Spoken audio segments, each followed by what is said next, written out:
मला असं वाटतं एक दीड दोन महिन्यापूर्वी जसा कांद्याचा प्रश्न हा अतिशय महत्त्वाचा आहे, पण एक दीड दोन महिन्यापूर्वी पार्लमेंटला जायच्या आधी मी महाराष्ट्राचे मुख्यमंत्री आणि दोन्ही उपमुख्यमंत्र्यांना एक पत्र लिहिलं होतं की महाराष्ट्राच्या समोरचं सगळ्यात मोठं आव्हान अनेक जिल्ह्यांमध्ये जशी अतिवृष्टी झाली आणि नुकसान झालं तसं अनेक ठिकाणी पाण्याचा अतिशय गंभीर प्रश्न हा येणार आहे। आणि आज तुम्ही पुणे शहर बघता किंवा पुणे ग्रामीणमध्येही बघता, अनेक तालुक्यांमध्ये बारामती लोकसभा मतदारसंघातील पाऊस कमी झाल्यामुळे प्रचंड अस्वस्थता आहे आणि पाण्याची कमतरता सातत्याने अनेक लोकांना भेटताना जाणवते। आणि हेही मी दीड महिन्यापूर्वीच प्रशासनाला विनंती केली होती की या पाण्याच्या प्रश्नाबद्दल थोडंसं गांभीर्याने आपण बघितलं पाहिजे। संपूर्ण पुरंदर उपसा योजना असेल किंवा उजनीचं धरण तुम्ही आता पाहिलं असेल किंवा आज पुणे शहरात जे पाणी येतं बोरवेल्ला मुळशीमधल्या सगळ्या धरणातून तिथेही पाणी कमी होतं आहे। त्याच्यामुळे पाण्याची कपात, टँकर किंवा दुष्काळाची परिस्थिती होण्याची खूप दाट शक्यता आहे आणि ते वास्तव होत चाललं आहे। त्यामुळे दीड महिन्यापूर्वी लिहिलेले मी पत्र आहे ती सगळी ती आता ते वास्तव झालेलं आपल्याला दिसतं आहे।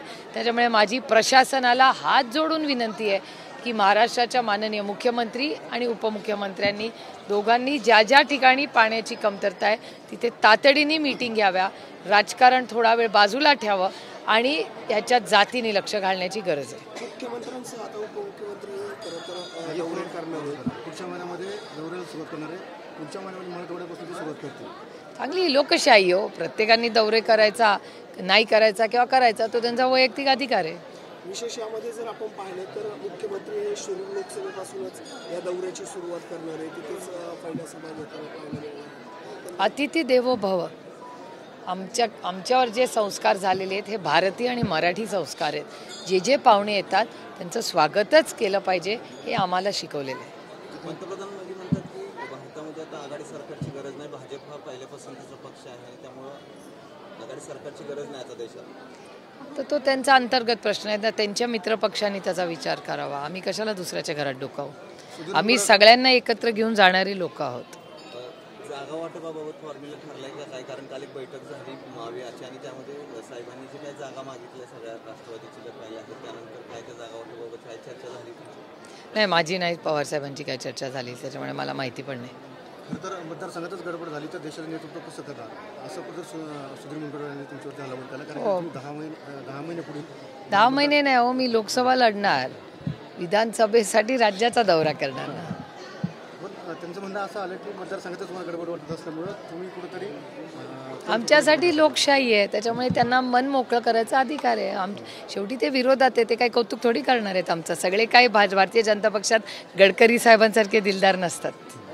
मयूरेश्वराचं दर्शन घेतलेलं काय मागणं मागितलं? मी देवाला कधीच आहे, मी कोण देवाला काय मागणार? तो करता करतो, त्याला सगळंच माहिती असतं। आपण आपला आशीर्वाद घ्यायचे आणि आज महाराष्ट्रात जो दुष्काळ पडलेला आहे त्या अडचणीत आलेल्या बळीराजाला न्याय मिळावा एवढंच आम्ही साकडं घालायला दोघं आलेलो। 22 तारखेला रामलल्लाचं उद्घाटन होते। राज्य सरकारने असं ठरवलंय की गावातल्या प्रत्येक गावाच्या राज्यातल्या प्रत्येक गावामध्ये ऑनलाईन पद्धतीने याचं दर्शन होईल किंवा त्याची ऑनलाईन पद्धतीने सोय करणार। याच्या पाठीमागे कुठेतरी राजकीय किनार दिसते का? एकंदरीत जे महायुती आहे ती गावागावात या निमित्तानं पोहोचणार? मला असं वाटतं की असं जर असेल तर पांडुरंगाच्या ज्या पूजा असतात वर्षातून 2 वेळा त्याही दाखवाव्या, त्याच्यात गैर काय? एक, आणि जर माननीय मुख्यमंत्र्यांना हे करायचं असेल तर त्यांनी स्वतःच्या खिशातल्या खर्चातून करावं ना, कारण का प्रत्येकाची भक्ती असते। त्याच्यामुळे माननीय मुख्यमंत्र्यांनी जर स्वतःच्या खिशातून खर्च केला तर मी त्याचं मनापासून स्वागत करेन। राज्य सरकारचा निर्णय हां, मग राज्य सरकार खर्च कसा करणार आहे, काय नियोजन करणार आहे याची माहिती आम्हाला घ्यावी लागेल की कसं करणार आहे, कुठल्या हेडखाली करणार आहे। कारण का माझ्या संपूर्ण भागामध्ये आज दुष्काळाची परिस्थिती आहे, त्याच्यामुळे दुष्काळासाठी पण ऑनलाईन जर मीटिंग घेतल्या तर मला वाटतं बारामती लोकसभा मतदारसंघ आणि पुणे जिल्हा आणि राज्यातल्या अनेक जिल्ह्यांमध्ये जी दुष्काळाची परिस्थिती आहे त्याच्यात अर्थातच मंदिराची आरती दाखवणारे तिथे स्वागतच करतो, पण त्याचबरोबर जर त्यांनी ऑनलाईन मीटिंग घेऊन दुष्काळाचे प्रश्न सोडवले तेही फार मोठी प्रभू श्रीरामाची सेवा होईल। एकंदरीत जर आपण पाहिलं तर काल एक जयंत पाटलांनी घोषस्फोट केला की शरद पवारांच्या अध्यक्षतेखाली बैठक बोलवण्यात आली होती आणि अजितदादांना प्रदेशाध्यक्षपद करणार होते, मात्र ते गौप्यस्फोट नाही आहे हो. जयंतरावांनी जे सगळे काही गौप्यस्फोट नसतात.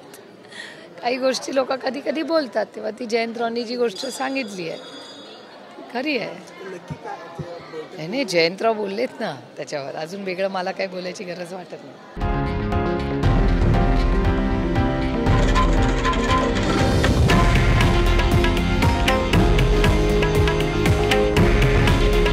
हे आहे देशातील नंबर 1 न्यूज नेटवर्क आणि आपण पाहत आहात TV9 मराठी.